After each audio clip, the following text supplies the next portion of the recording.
Hello everyone, welcome to my YouTube channel. তোমরা সবাই কেমন আছো? অবশ্যই ভালো ভাই। তো আমি এটা সার্ভিসিংয়ের পরে আমার প্রথম ভিডিও, আর সার্ভিসিংয়ে কত টাকা লেগেছিলো তোমাদের সেটা আমি বলে দিয়েছি। তারপরে সার্ভিসিংয়ের পরে অনেক বৃষ্টি হচ্ছিলো, আমি কাদা মেখেছিল বাইকে, আমি আর সাফ সাফাই করিনি, তারপরে ভিডিও ছাড়তে আসেনি।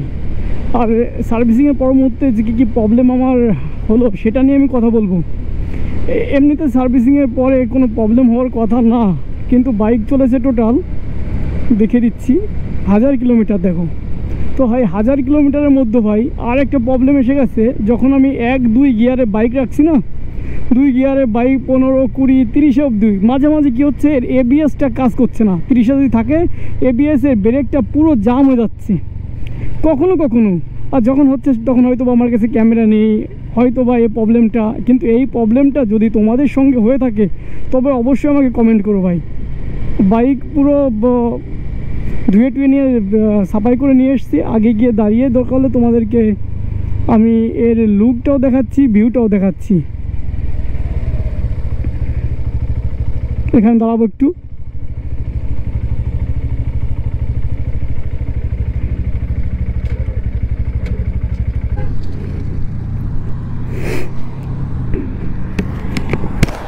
তো হ্যালো গাইজ, বাইক সম্বন্ধে যেটা আমি কথা বলবো সেটা হচ্ছে বাইকের তেল সার্ভিস হয়তো বা কিছুটা বাড়বে ফার্স্ট সার্ভিসিংয়ের পরে। এখনও বাইক কোয়ালিটি কোনো আমি এখানে কোনো চেঞ্জ করিনি, আর চেঞ্জ করব ভাবছি, কিন্তু আজকে মেঘলা আকাশ, বৃষ্টিতে আবার ভিজবে, এই জন্য আর কাদাকুদি মাখবে, এই জন্য বাইকটা নিয়ে আমি যাইনি।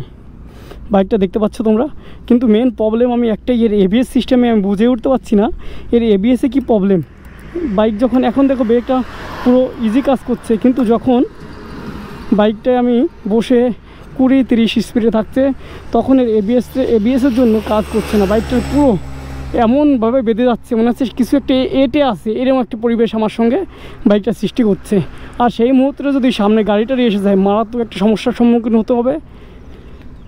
এই জন্যই তোমাদের এই বলা, যদি তোমাদের কারোর সাথে এরকম হয়ে থাকে তাহলে আমাকে অবশ্যই কমেন্ট করে জানিও।